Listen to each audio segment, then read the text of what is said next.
Hello, everybody. Welcome to the Buckeye Weekly Podcast. I am Tony Gerdeman here, as always, with Tom Orr. Tom, how's it going? Oh, Tony, it's good. We're in early February now, which is typically a completely dead time. And yet again, there's more stuff to talk about with the Ohio State football program and college football in general. And I am starting to think that the sport with the shortest actual season of any major North American sport is the only one that does not actually have an off season. What? What is the off season? Is it May? Like, is that July.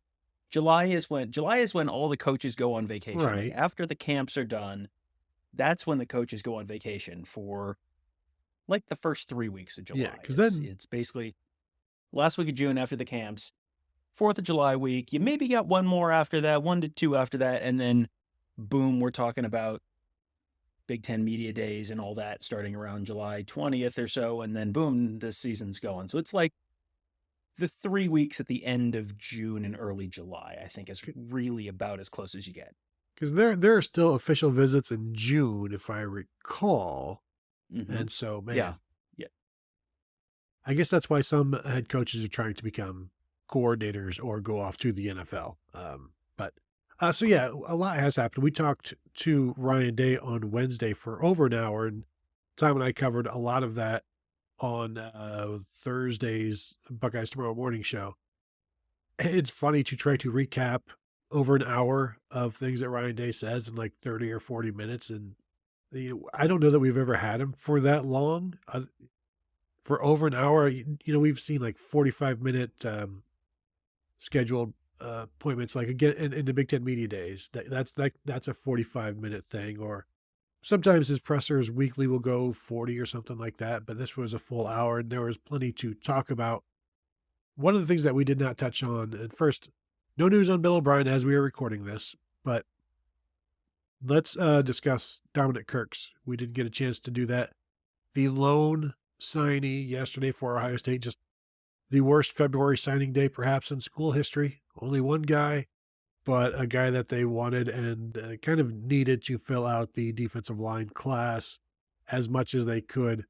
An Ohioan who it was interesting to follow this live on signing day back in December, where kept hitting Twitter looking for Dominic Kirks and the people who were covering Washington to see if the letter of intent come in yet, and it just never did.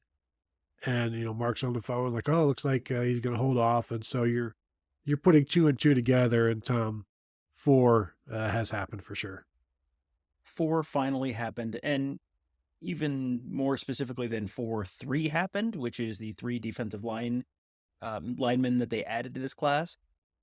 Wednesday was National Signing Day, which I literally forgot it was National Signing Day until about halfway through the press conference when someone asked about Dominic Kirks, and I went, "Oh yeah, that's right. I forgot. That's this day that used to be the tent pole of the college football offseason is now essentially forgotten because all the signings happen on early signing day for the most part."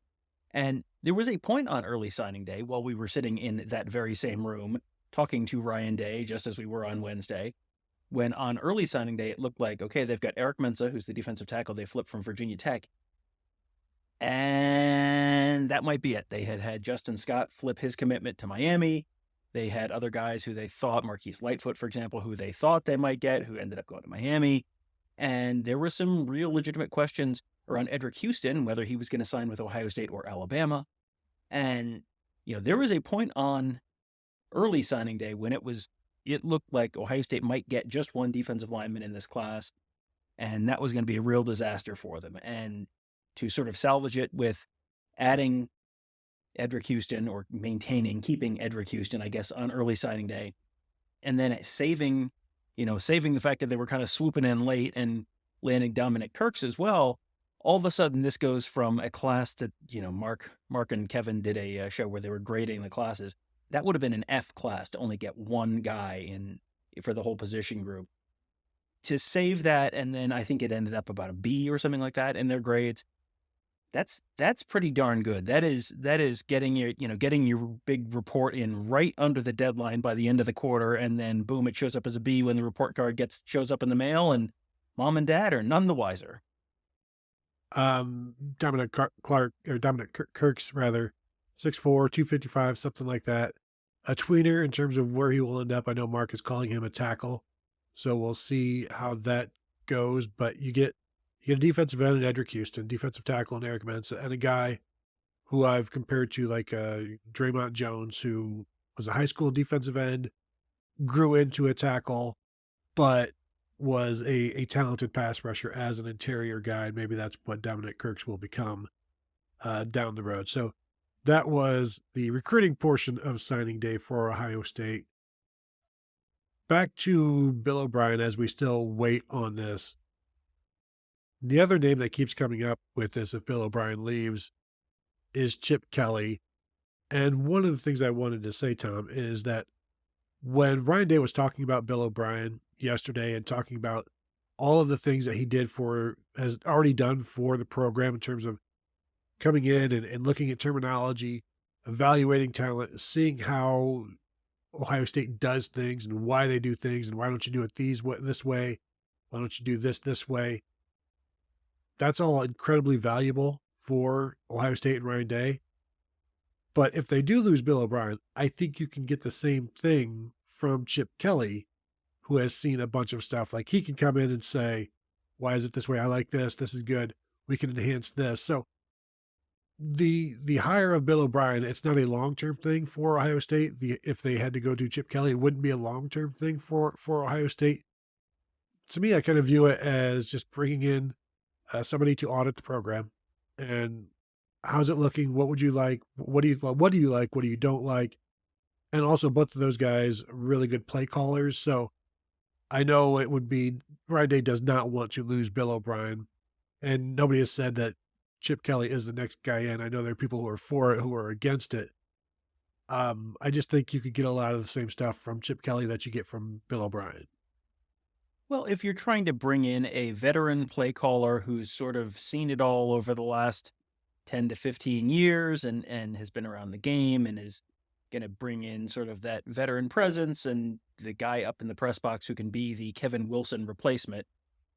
These are all guys who are, Kevin Wilson, Bill O'Brien, Chip Kelly. Those are all guys who have, different backgrounds, but also not that different backgrounds. Kevin Wilson was a spread run guy with a background at Northwestern in Oklahoma, and he had been a head coach at a Power 5 program in Indiana. Chip Kelly, spread largely run-based offense, who had been a Power 5 coach at Oregon. I think you're sort of filling the same basic role there, and different guys have different strengths and all that. And, Chip Kelly is such an interesting name to have around this because, number one, he is literally a sitting Big Ten head coach as we speak. And I think there's been plenty of reporting about the fact that he's not happy with some of the things that have happened at UCLA. And they had, he had a very, very good offense in 2022. I think they were 5th in the country in rushing or something like that. He has had some really, really good offenses there. And then it has just sort of, a lot of the other stuff that people are not thrilled with, and NIL and some of the boosters there. And is he getting the support that he wants and needs and all that kind of stuff? You have some of those frustrations sort of maybe potentially driving him to switch positions, switch jobs, giving up a position as a head coach at a prestigious university in one of the really 2 power conferences that are left. That's not a position you would think guys would give up. Jeff Hafley walking away from Boston College is one thing. Walking away from UCLA is quite another. But he may just sort of be in the fresh start kind of mold. And he's been linked to some NFL positions as well. So we'll see. But Tony, beyond just the head coach to offensive coordinator thing, which we've seen MAC coaches do, and we've seen, Sean Lewis just left. Sean Lewis left Kent State and got things like that. Beyond that, you have this interpersonal dynamic where Charles Kelly, which is what it says on his birth certificate. Chip Kelly is what it says when everyone talks about him. Chip Kelly, he is, was sort of a mentor for Ryan Day and is, close to Ryan Day. So Ryan Day came up under Chip Kelly as a young assistant. So now you'd be sort of flipping the roles there, and Ryan Day would be the head coach and Chip Kelly would be the assistant. They are much more familiar with the dynamics of their relationship and friendship than I am. But I think that certainly is an interesting dynamic to, if Bill O'Brien does leave and if Chip Kelly is the guy, I think that's certainly going to be an interesting interpersonal relationship to see those roles kind of flip. It will be in how they not just get along, but that outside view, the language where sometimes the difference of it is good, the perspective and things like that is good. How different are they? If Ryan Day has come from Chip Kelly's tree, how different would they be? Because you do want some ability to be seamless, but you also want some ability to grow. And it'll be interesting to see how that goes in terms of what he could bring to Ohio State. Like, he is one of the great offensive minds in college football over the last 20 years. Just even the last 4 years at UCLA, the last 2 years, the Bruins have led the Pac-12 in rushing. The 2 years before that, they were first or second. So they have that going for them. And they led the Pac-12 in rushing this year with some iffy quarterback play, and Ohio State looking for some improvement in the running game, which I think they will have regardless of who the offensive coordinator is. The rest of the coaching staff, Tom, I thought it was interesting. We talked a little bit about this on the morning show, that Ryan Day talking about the assistant coaches and the abilities, all of the everything that you have available to you at Ohio State, whether it's talent, just the resources and resources for the players. They said that if you can't do it at Ohio State, you can't do it anywhere. And that's what he tells his assistant coaches. If you can't do it at Ohio State, you can't do it anywhere. And then you see, is this like the Peter principle where guys reach a certain level and they can't go above that and they should be knocked back down? Because when you fire coaches or you don't let them, you've declined to re-sign them or anything, you're pretty much confirming that, well, I thought you could do it here, but you can't. And you're kind of dissing yourself. Basically, I hired that guy and he wasn't able to do it. But is he wrong when he says that? Because you look, Parker Fleming, as of yet, I don't think has a job. Perry Eliano will get a job, I assume, but he has not yet. Now, this all may come after signing day because coaches' meetings, the conference happened a few weeks back, but there may be some movement after signing day. But what do you think about that? Is he wrong when he says that if you can't do it at Ohio State, you can't do it anywhere? I think you're as set up for success at Ohio State as you are anywhere in the country. I mean, you maybe have places where you want to say it's incrementally more, incrementally less, like Alabama or Georgia over the last decade or something like that. Sure. I mean, you might be as set up for success as you are at those places. But if you can't do it with the talent you have at Ohio State, and not just this guy can go up and catch the football, but also the way Ohio State recruits with a focus on character, with a focus on, makeup and discipline and work ethic and all that kind of stuff. If you can't make Marvin Harrison a successful wide receiver, well, you're probably not going to be able to do it with someone who's not quite as good and not quite as driven and all that kind of stuff. Brian Hartline, for whatever portion of Marvin Harrison's career you want to give Brian Hartline credit for, Brian Hartline has earned every bit of that credit. And you've seen it with so many other guys that you look at Brian Hartline and go, yeah, that guy definitely can do it at Ohio State, and that guy could probably do it just about anywhere else he went. If you are not able to do it at Ohio State, working with the level of talent you have, working with the level of resources you have, whether we're talking about strength conditioning, nutrition, just resources in terms of facilities, whatever it is, if you can't do it there, I think Brian Day's exactly right. If you can't do it there, you really can't do it anywhere. And as you were talking, I was sort of thinking through in my head, how many guys who have not done it at Ohio State have gone on and done it and really succeeded and thrived in some place subsequent to that? Because, you go back and it's like, sure, Nick Saban did not do it at Ohio State and turned out to be pretty okay. Pete Carroll did not do it at Ohio State and turned out to be pretty okay. That's 40 years ago. So more recently, I don't know. Do you want to put Tim Beck in the success pile? I'm not sure I do. He's a head coach now at Coastal Carolina. He didn't do it at Ohio State, but go through the offensive or defensive assistants who've been let go or encouraged to go look somewhere else.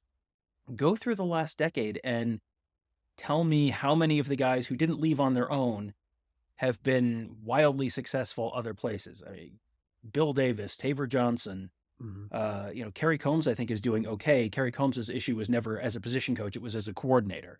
So Kerry Combs has resumed being a good position coach. Matt Barnes, I don't think, has done tremendously at Memphis. Ed Warner never really, Ed Warner, when he was at Michigan, was still using recruiting graphics with all of his Ohio State players on them. Tim Beck. I mean, who else? Who am I missing? I mean, there's just been Al Washington. Al Washington left Ohio State, and sort of left Ohio State of his own volition. Got to Notre Dame. Forgot how to count to 4, and now might be a finalist for the Boston College job. I mean, is there anyone I'm missing? I'm just kind of trying to do this off the top of my head, but you've got a lot of guys who were former Ohio State assistant coaches who are now doing like what we're doing right now. And it's like, well, that's probably not a, tremendously huge validation. Yeah. Matt Barnes is now also the co-defensive coordinator and the safeties coach at Mississippi State after 2 years at Memphis, which were, not spectacular. And, not even in terms of maybe Greg Schiano, but he was well established before. So I don't even know that really, and then is it, I was wondering, is this an internal hires versus external hires? But all of the names you mentioned have both been internal and external. Like this year, Corey Dennis and Parker Fleming, both internal. Corey Dennis ends up grabbing an analyst role at Utah, which you were the quarterbacks coach at Ohio State. That should lead to something more significant. And, if you compare it to, Nick Siciliano back in 2008, 9, whenever, I don't know that he ever showed up with another coaching job. But also Perry Aliano was an external hire, and he only lasted 2 years or 1 year, whatever it was. And so I don't know that I don't know if there's a correlation between internal and external. Sometimes you just get things wrong, and nobody's perfect in their hiring. Nick Saban has never been perfect in his coaching hiring. Sometimes he's knocked it out of the park, and sometimes he hasn't. It's just, and Urban Meyer, the same thing. When you consider his first coaching staff, we won't go into all of the names, but defensively, he had Everett Withers and Sheridan and Bill Sheridan. And Bill Sheridan lasted a month and a half, and Everett Withers, that was not a very good defense those couple of years with him as the defensive coordinator. So, you don't always get these things right, obviously. The key, I think, Tom, is to know when you've got it wrong. And that was also something Ryan Day talked about on Wednesday, that at Ohio State, when you lose, people tend to overreact. And so part of his job is not overreacting. It's just reacting. And so it can look like he's being a little patient at times, or overly patient. And sometimes there are also extenuating circumstances, like Kerry Combs as a defensive coordinator during a COVID year. You're like, how much is this bad defense on him when your secondary, your safeties are Marcus Williamson and Marcus Hooker? Like, is this bad play calling? No, not entirely. But then you get to the next year, you're like, I wasn't feeling good about it last year. Now this has confirmed it. Just like Ryan Day finally had confirmation last year that I need to stop calling plays. How do you think he does at knowing when it's time? Because the Perry Eliano thing seems pretty quick. The Parker Fleming thing seems very not. Yeah, I mean, and you can put Corey Dennis in there. And Corey Dennis was a 5-year assistant. He was the quarterbacks coach for Ohio State for 5 years. And I think it was very hard from the outside to know how much credit does Corey Dennis deserve for the fact that Justin Fields looks like Justin Fields and CJ Stroud looks like CJ Stroud. And, is he responsible for the fact that Kyle McCord doesn't look like those two guys? Or is that just Kyle McCord's issue? Or, because you've got Ryan Day, who is a quarterback guy by trade. You have Todd Fitch, who works behind the scenes and is a name that I think a lot of Ohio State fans would know, but is someone who is significant in the development and recruitment of quarterbacks. So how much do you want to assign to Corey Dennis in terms of credit or blame for the quarterback position? And I never really had an answer for that. And sometimes I feel like you have to wait to see, okay, what does the industry think of this person when the person is on the open market? And when you're an analyst, you go from being the quarterbacks coach at Ohio State for 5 years, and you're not an offensive coordinator in the MAC, or even the offensive coordinator at Indiana, or a lower level, go be the offensive coordinator at Texas Tech, whatever, like pick a Georgia Tech, his alma mater. He didn't get any of those jobs. He was on the market for what, like a month, give or take. So it was, that to me is kind of like, okay, that's sort of an interesting barometer on the return there. But he was there for 5 years. So, is that too quick? Is that not quick enough? Because the results were good, but, not consistent. And you've got to factor in how the other positions on this coaching staff factor in. You only have 10 of them. So, yeah, Eliano felt quick. Parker Fleming, a year ago felt like, why on the good Lord's green earth is this guy getting a 2-year contract extension? Based on what? And so, yeah, I think it's something that every coach goes through. You look at Alabama, Nick Saban, greatest coach of all time. No one knows defense like Nick Saban. He hired Pete Golding as his defensive coordinator, and it was a disaster. And so if Nick Saban can't get a defensive coordinator hire right 100% of the time, no one's going to do that. So I think it's unfair to expect a coach to always get it right. I think you have seen over the years, Ryan Day was willing to cut bait on some folks when the Urban Meyer to Ryan Day transition happened. He's been willing to cut bait on some other folks, at different times, with Kerry Combs, for example. So Matt Barnes. So, I think in the midst of a game, people want someone fired in the middle of the third quarter. It's like, well, that's never going to happen. You're not going to hire a new defensive coordinator from outside the program in the middle of the season. That's stupid. No one with any sense would suggest that. But it's easy to be upset and mad about something in the middle of a game and think, okay, why have you not done it yet? But at this point, I think you've seen enough changes that he's not Kirk Ferentz. He's not just going to be wedded to the exact same coaching staff for 15 years in a row. That's, he's not that. He's not George Steinbrenner firing managers 4 times in the middle of the season, but he's not Kirk Ferentz either. So at this point, I think you have to kind of give Ryan Day credit for making the moves that he feels like he has to make when he feels like he has to make them. And, we'll see how he finishes up the this hiring cycle, because he currently has one opening and might have a second. Yeah. Well, in terms of firing a coach mid-game, mid-third quarter, we will see what happens when there is a head coach, Kayvon Pope. And if things go poorly at any point in the game, what happens there? And if dare to dream if something like that were to happen. Just remember, Tony, it's spelled with 2 C's.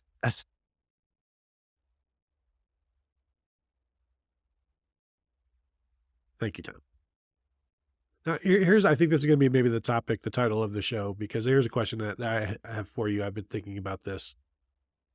Is it realistic anymore to expect the quarterback that you sign in a signing class to ever start for your school, with the need to have one every year, the transfer portal, the NIL space?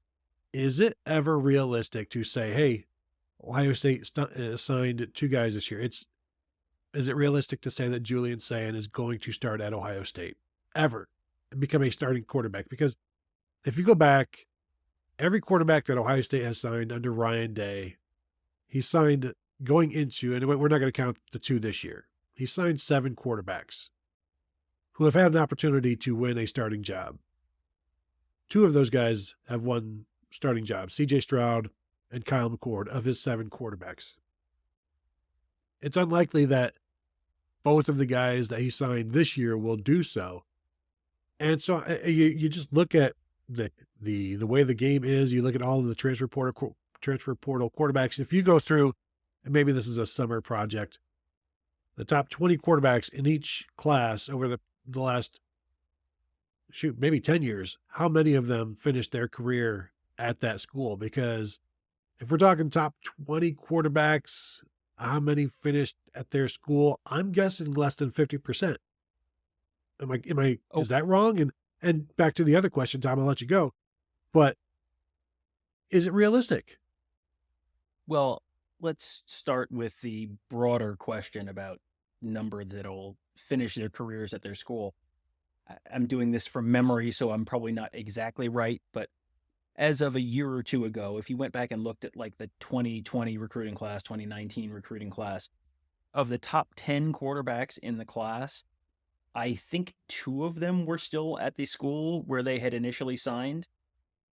That's amazing when you think about it, because these are supposed to be the best of the best. And if you sign the number 6 quarterback in the class, you're looking at that person and saying, this is going to be a 2-year starter and then a top 10 pick in the NFL draft. Like, that's just sort of the assumption. And you know, it very rarely gets to happily ever after there. I mean, yeah, it happened for CJ Stroud.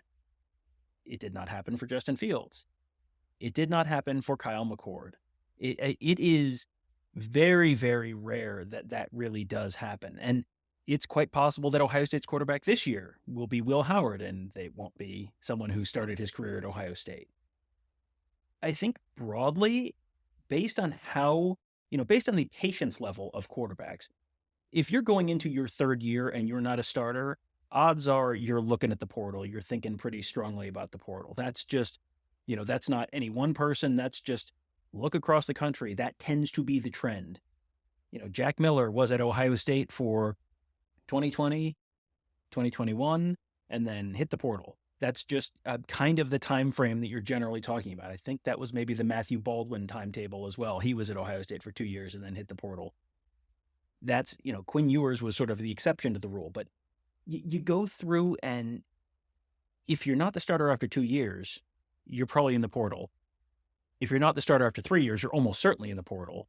And there are guys who will leave after 1 year, and you can only start one quarterback. So yeah, Ryan Day has brought in an incredibly talented group of quarterbacks over the last few years. I mean, going back through the years, Justin Fields brought into the transfer portal was a 5-star. CJ Stroud was a 5-star. Kyle McCord was a 5-star. Tate Martell was, I think, a 5-star as well. Before that, Devin Brown, 5-star. Julian Sayin, 5-star. Aaron Nolan, 5-star. That's up to 7. I might be forgetting someone somewhere in the middle there, but that's all the 5-stars. Plus you got some high 4-stars like Jack Miller and guys like that who are, top 100 kind of players. How many quarterbacks have actually started for Ohio State since 2020? Justin Fields for 2 years, CJ Stroud for 2 years, and Kyle McCord for 1 year. So automatically, that's just 3 out of 7. And that's just the 5-stars. So no, I think if you're just looking at a class, you're not necessarily going to be able to predict this is the guy who's going to start, but you've got, you have a much better chance of not starting at whatever school you end up going to, unless you're the 5-star guy who goes to Syracuse or something like that. You have a much better chance of not starting than if you, than you do actually being the starter at your class. And I just pulled Syracuse out of nowhere, and then I just went, oh, hey, I know a 5-star quarterback who's playing at Syracuse right now. So that's going to end up being true this year probably, but I was not thinking of anyone in particular when I pulled Syracuse out of the air. It is pretty wild. And, Justin Fields, all-time great prospect, he never started at Georgia. And it's like, you feel so good about this, and you've got the future set up, and he's there for 1 year. The numbers will go even further down if we just talk about quarterbacks who commit, because you add in Emory Jones, Dwan Mathis, Brock Glenn into those names. So now you're talking about 10 quarterbacks who have committed, high school quarterbacks who have committed to Ryan Day. 2 of them have won the starting job. And that was a period of just 3 years. And so it's, Ohio State has gotten their quarterbacks lined up, but they've got 3 5-star guys on the roster right now. And they're probably starting a former 2 or 3-star guy from Kansas State. And it's an interesting situation, because I've always followed recruiting, always enjoyed recruiting, because one of the things I like about college football is just the churn, and like, you're going to get to see new stars. And so somebody commits, you're like, oh, I can't wait to watch that guy. And for most positions, you will eventually get to see them. At quarterback, you're like, it would be nice if we would one day get to watch that quarterback. To me, it is very much now like the Major League draft, Major League Baseball draft, where the first round picks, you have no idea if those guys are ever going to show up, if they're ever going to be any good. You draft a high schooler, it might be 4 years, and we'll see. You draft a guy that is, a senior or whatever, a junior, and you're like, he could be here in 2 years, and he could be really good or will never make it past AA. And you can't put really any hope in having a first round Major League Baseball player eventually be part of your major league team. Just like you really can't, you can put hope in it. You can't, I don't think you can expect any single quarterback that you get committed to you to eventually be a starter, because go through and predict for me accurately which of these quarterbacks are going to start for you. And a lot of it also has to do with timing. Joe Burrow, his timing at Ohio State coinciding 1 year behind Dwayne Haskins. Like, that was unfortunate for Joe Burrow. You never know how recruiting is, the dearth of talent. Obviously, when you're recruiting as well as you are at Ohio State right now, the quarterback position, it's going to be more difficult to play there. Back in the day, it wasn't not too long ago, Tom, 13, 14, 15 years, 14 years, 13 years, Tom. Sorry, I'm bad at math. Joe Bauserman was Ohio State's starting quarterback. That was a former minor league baseball player, now that we're talking about first rounders, that they had to rely on. And, they're a far cry from that now. But as fun as recruiting is and as nice as it is to land all of these quarterbacks, it's obviously better to have as many as possible so that you can one day get through that. But man, it's just something I've been thinking about where, you've got Aaron Nolan, you've got Julian Sand, and the odds are better by signing two, that one of them will be the starter. But I don't know that the odds are good. No, I don't think the odds are, well, signing two, the odds are better than 50-50 that one of them probably ends up being the starter at some point. But to your point about the Major League Baseball draft, Tony, do you know how many number one overall picks in the Major League Baseball draft, going back to the first year, 1965, how many of the number one overall picks in the Major League Baseball draft have made the Hall of Fame? Feels like one, but I don't know that any have. Yeah, Ken Griffey Jr. did. Okay, there you Joe go. Mauer just did. Did. Harold Baines probably shouldn't have, but did. Yeah. So we're going to give that a 2.5. But, you go through the list and there's a Steve Chilcott over Reggie Jackson, and there's a Tim Foley, and there's a Sean Abner, and there's a Paul Wilson. And did all of these players get picked by the same team? Tony, I don't know why you would bother asking me that question. We're not here to talk about the Mets and their miserable failings. We're here to talk about college football. Anyway, sorry, I just got that. Guy started looking at that and saw Steve Chilcott's name and got triggered. Sorry. No, I think you're looking at a better than 50-50 chance that either Aaron Noland or Julian Sand ends up starting for Ohio State at some point. But the odds are probably better than 50-50 that one of them is not at Ohio State by the time the 2026 season starts, because you're at the third season then. So if Will Howard starts this year and then next year it's, whoever you wanted, it could be, whoever, pick your name for next year. Whoever is not that guy, odds are that guy is maybe in the transfer portal already. And if not, if it's not Lincoln Kienholz next year, maybe Lincoln Kienholz is in the portal, or you go through the names.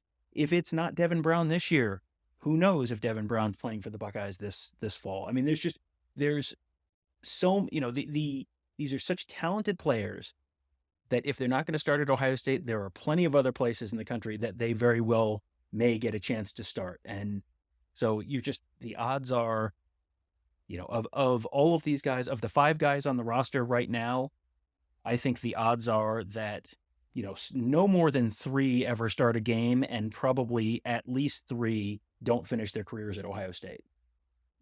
Yeah, I never thought of this over-under before, but over-under of 2.5 of the quarterbacks on the Ohio State roster who are starting a game anybody can do. Kyle McCord did that as a true freshman, but starting a season, Devin Brown Yep. started a game last year. Starting a season is, to me, the qualifier there. And it's like, yeah, 2.5 of these guys, I would not feel good about the over. I'd feel more likely that the under hits just because they're all also here together, which Mhm. makes it difficult to separate them. Next year, the room is going to change considerably again. It will be fascinating to find that out.